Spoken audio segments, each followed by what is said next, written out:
So, let's talk about Belbe, Corrupted Observer. Let's get it.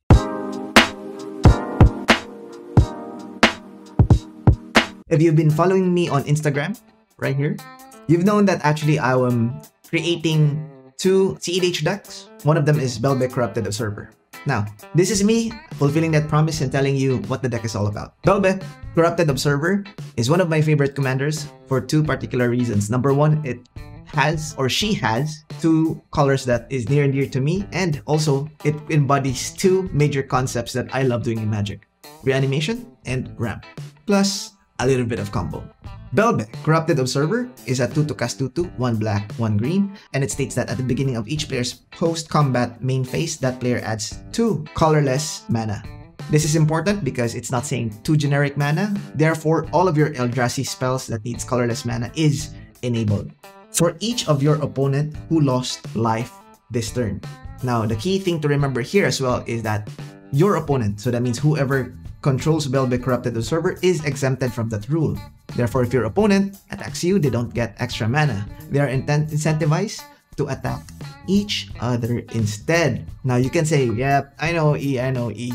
That means that they can net 2 or 4 the most because there's only 3 opponents, plus they can shoot themselves with a fetch land. Do remember though that in CEDH, mostly you're running 6 to 7 fetch lands, and the turns where you have these in succession for the next 3 turns is highly unlikely. Doable, but unlikely. That being said though, there are ways to break the parity. Why play Belbe Corrupted Observer? Because you get the first crack at her ability. You get the first boon. Now we know in this game, whoever has initiative has the advantage. Having that 6 colorless mana is definitely an advantage on turn 2. How do we do that? Well, the deck employs some specific cards to achieve that purpose. We're playing 8 cards that functionally does the same. Because if you have these 5 cards in your opening hand, then you are going to enable Belbe's ability in turn 2. Now, just a note for you guys, this is what we desire to have in hand. It doesn't necessarily mean that you have to mulligan to have them in hand. There are ways to win games where you don't have these in your opening hand. But it's nice to have. Now, the top 5 cards here: Night Market Lookout, Pulse Tracker, Mardu Shadowspear, Vicious Conquistador, and Thornbow Archer functionally does the same. It's a 1/1, 1 to cast 1/1, 1/2 in combination of thereof. The most important thing here is that whenever this creature attacks, each of your opponent loses 1 life. Some of them will gain you 1 life, and the others, like Mardu Shadowspear, has dash. The important thing here is that each of your opponent actually loses 1 life when they attack. They don't have to deal damage, they just have to attack. This activates your Belbe Corrupted Observer immediately on turn 2. You play 1 of these in turn 1, play Belbe Corrupted Observer on turn 2, easy, 6 colorless mana. This other 3 cards right here has a bit of help to activate. Let's talk about Deathrite Shaman. The thing here to remember is that it has pay black, tap, exile target instant or sorcery card in a graveyard. Each of your opponent loses 2 life. Now, the key part here is that it must have a black mana, and any creature must have a sorcery or instant spells that was casted on turn 1 or turn 2 when the table has rotated. A little bit unlikely. That said, the other 2, Sanctum of Stonefang and Loyal Subordinate, actually triggers almost at the same time. However, they need an additional mana, which we could have potentially because of our mana rock combinations, which I will be discussing later on. Sanctum of Stonefang states that at the beginning of your pre-combat main phase, it deals X amount of damage equal to the number of shrines in play. There's only 1 shrine, therefore it's only actually going to let your opponent lose X life, which is 1.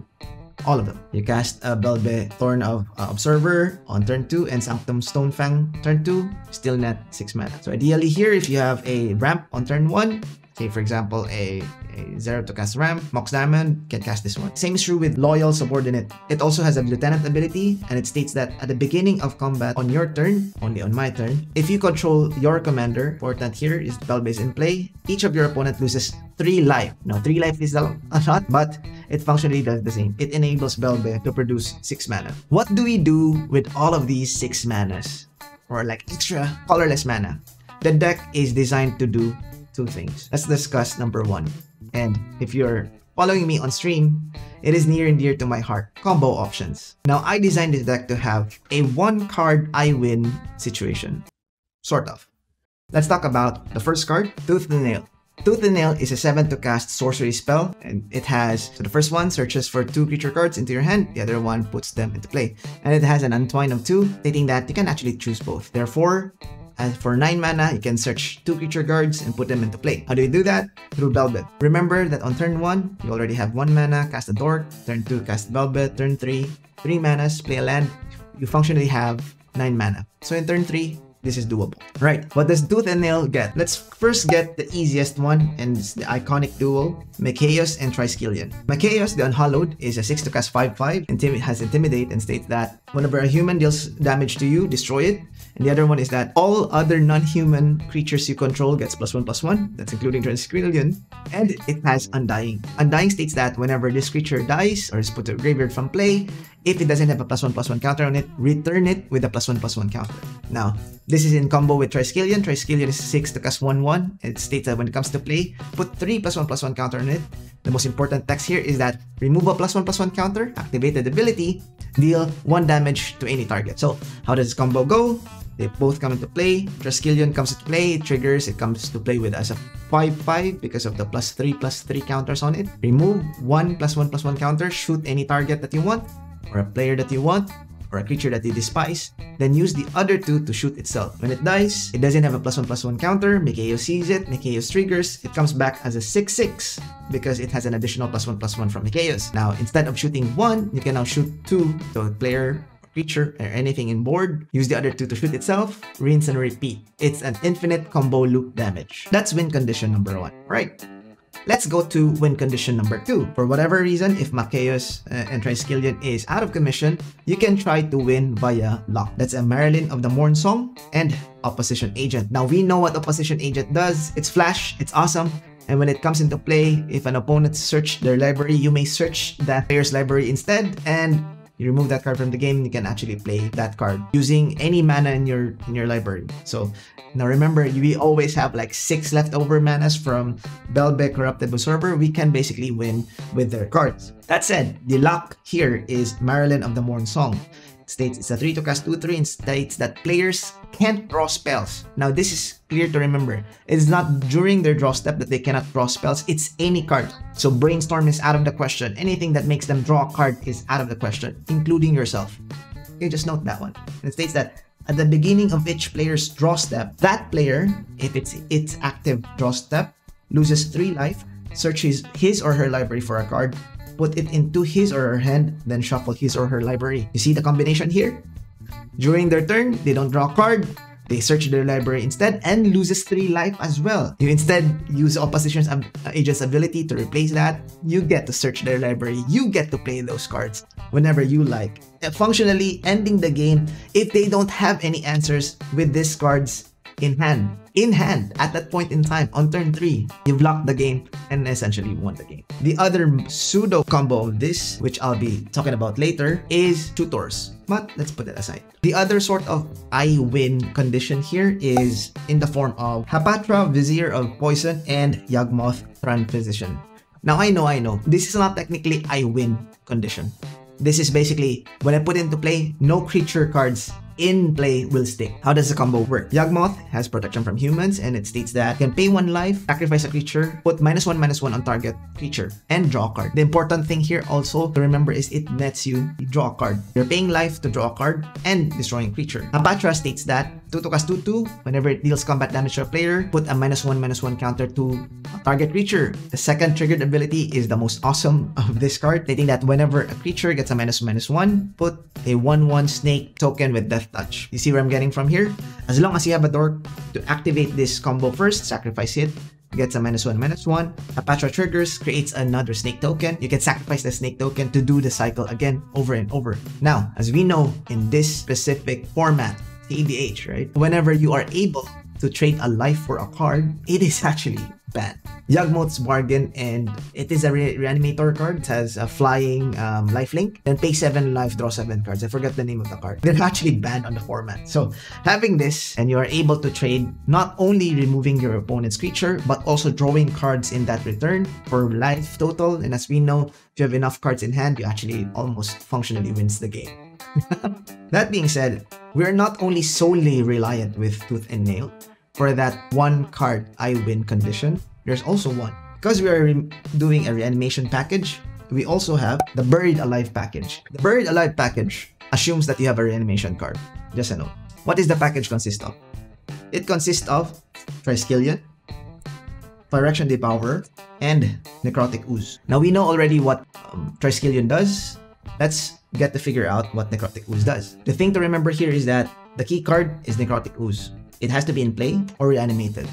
You can either Buried Alive it and reanimate it via our reanimation spell, which is Reanimate, Life and Death, or Dread Return. Once you have Necrotic Ooze into play, Necrotic Ooze is a 4-cast 4/3, stating that it has all activated abilities of creature cards in all graveyards. Remember, it's all graveyards, so keep a lookout what is in the graveyard of your opponent, especially when you have a Patra and Yawgmoth combo in play. What does this combo does? We already know what Triskelion does. Let's get to know Phyrexian Devourer. Phyrexian Devourer is a 6-cast 1/1, and the first text or the triggered ability states that if it has power of 7 or greater, bury it. It's the old text to say destroy this creature without regeneration. The next one, which is the activated ability, states that remove 0 to cast or 0 to activate, remove the top card of your library, put a +1/+1 counter on this creature equal to that converted mana cost of the card. Now I did the math for you.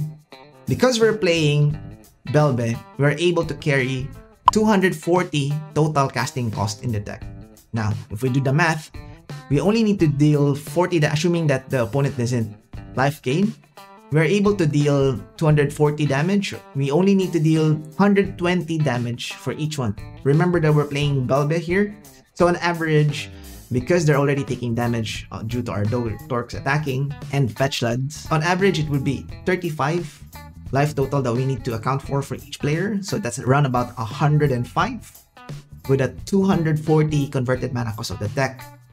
Even if you are playing or you have already played 100 total casting cost, what do I mean by that one? In this package, you already are looking at 19. So that's 4 plus 6 is 10 plus 6 is 16 plus 3 is 19. You already took out 19 casting cost from the deck. And assuming you're playing reanimation, this is 20. This is a 20 package. From 240, the amount of value in your library now is 220. But since you only have to deal 110, you still have 190 casting cost that you can play around with. So keep that in mind. In my books, mathematically, whenever you play this combo on turn 2 or 3, you already won the game, if they all resolve. Note that this combo, once the Necrotic Ooze is in play, is almost uninterruptible, except for split-second cards. So keep an eye on that one. Split-second cards that are most effective against this deck are things that interrupts permanent, but not Angel's Grace. You can actually just go by your Angel's Grace right now, pass the turn, and then during another player's turn, you just shoot him. Or during that player's turn, just shoot him to death.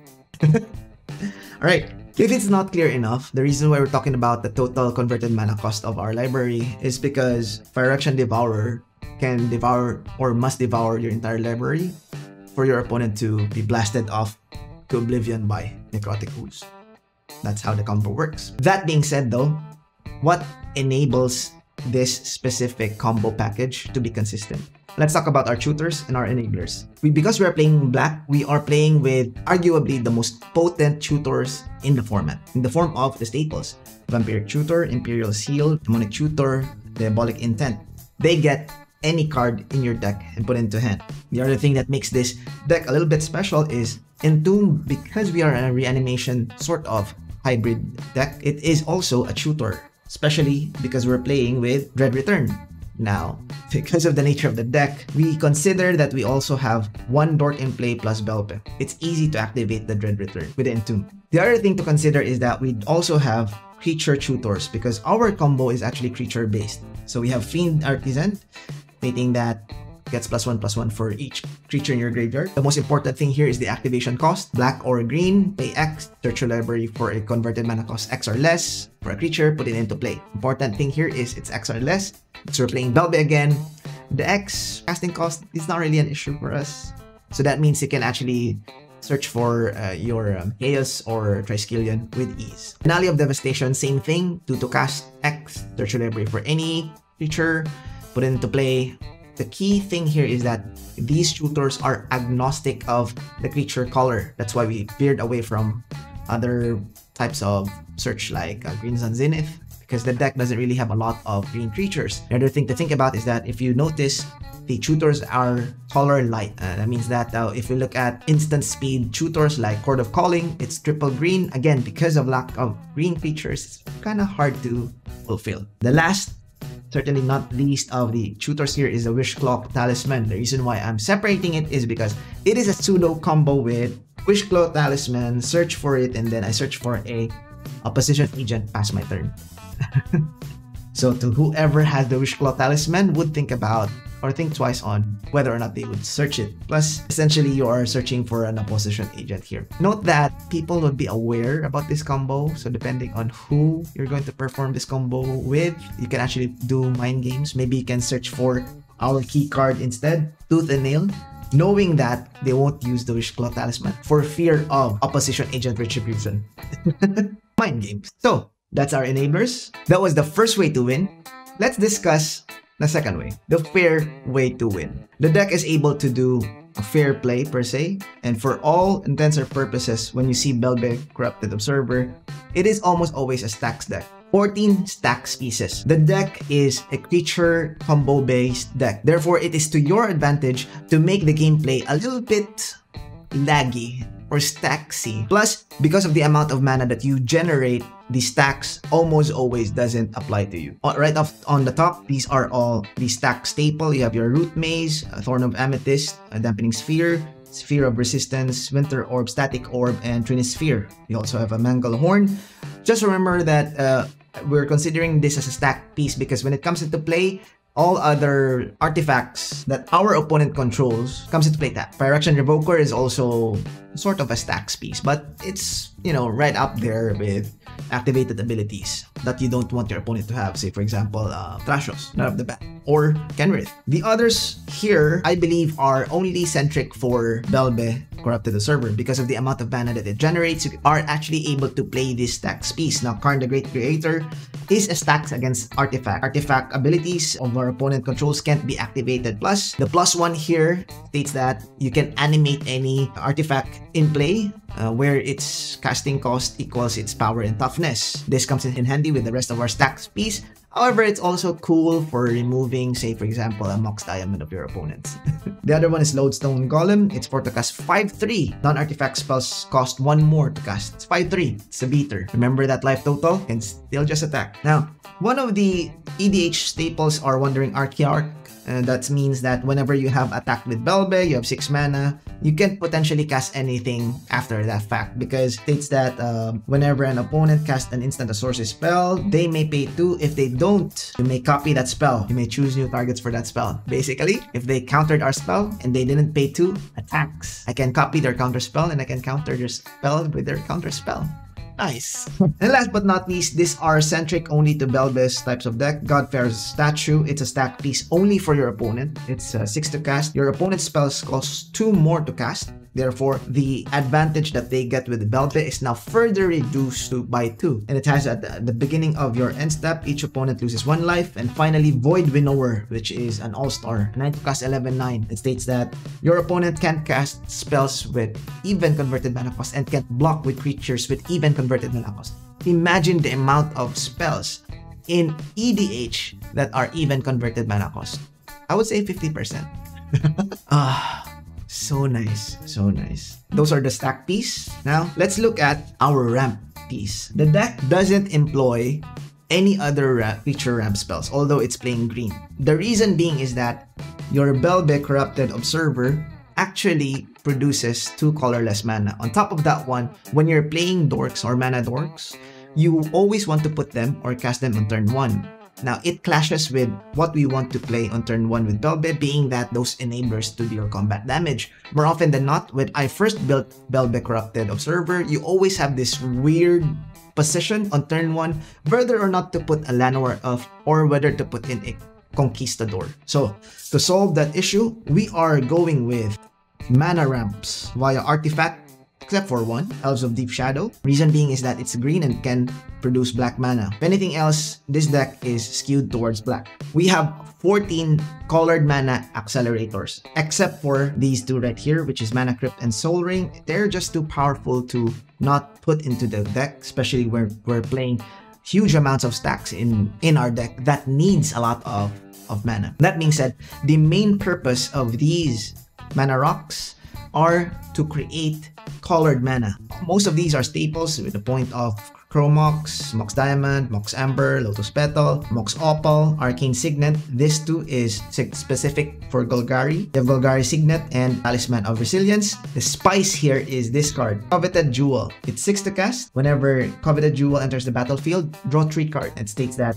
tap, add 3 mana of any one color. Technically, if you can cast this on turn 2, you are sure that you can cast your Tooth and Nail on turn 3 with an extra green mana.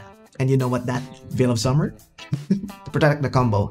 The reason why we're playing Coveted Jewel is that ideally on turn 2, you already played Belbe Corrupted Observer, which is untapped, that can block any creatures that's attacking you and will protect the Coveted Jewel. Plus, you are incentivized to attack that opponent that got the Coveted Jewel. Worst comes to worst, if Coveted Jewel is taken by a different opponent because of the second ability states that whenever one or more creatures an opponent controls attacks you and aren't blocked, that player draws 3 cards and gains control of Coveted Jewel. Untap it. So it has to be unblocked. Ideally on turn 2, you have Belbe on the defense. So chances are not so much, especially when you're playing against spell-intensive combo deck. So it's kind of no-brainer to put it into play. Alright, now that we have discussed our further mana enablers, colored mana enablers, let's discuss our win conditions. We have essentially 3 win conditions with a tutor. So more or less 3.5.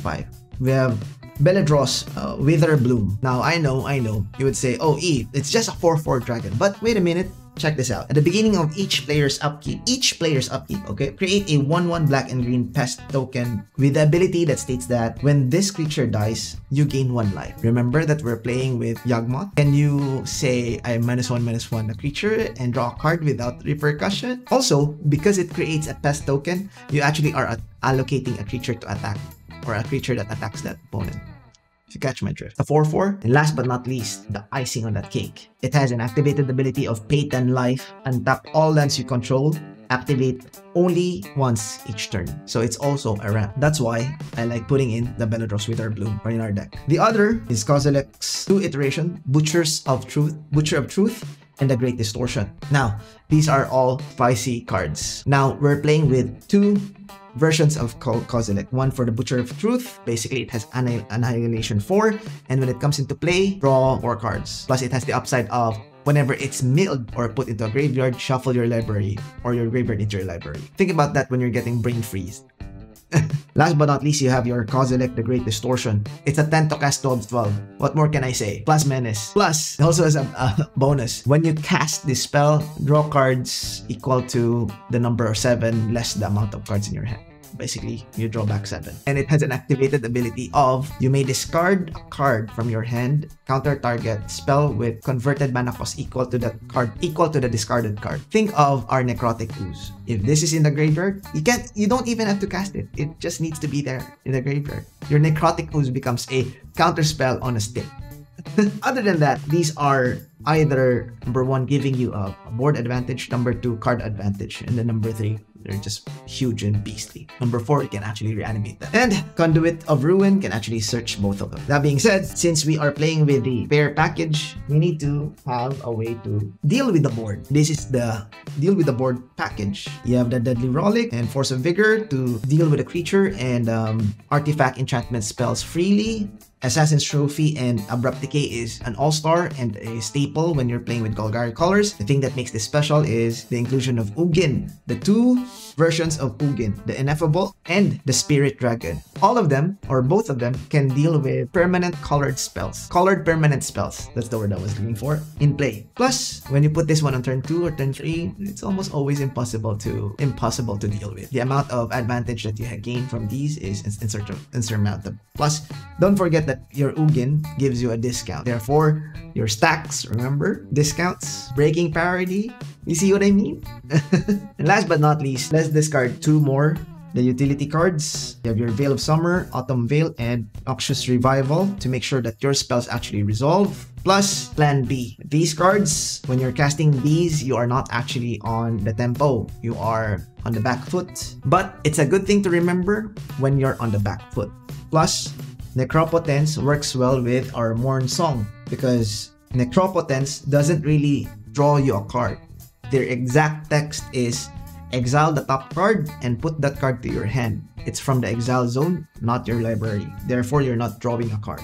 As a bonus, I'm going to give you 2 cards that is technically part of our land package, which I will not be discussing here. We have Agadim's Awakening and Timber Symbiosis. They are utility lands, and at the same time, they also add to our 240 mana conversion of the deck. I hope you enjoy this deck. The complete list of this deck is on the description down below. If you have suggestions or things that you want me to change with the video, please leave a comment and consider liking and subscribing. That's it for me. If you like more CEDH gameplay, check out the playlist here. If you also want to see more CEDH deck, consider the playlist here. That's it for me. As always, stay safe, y'all.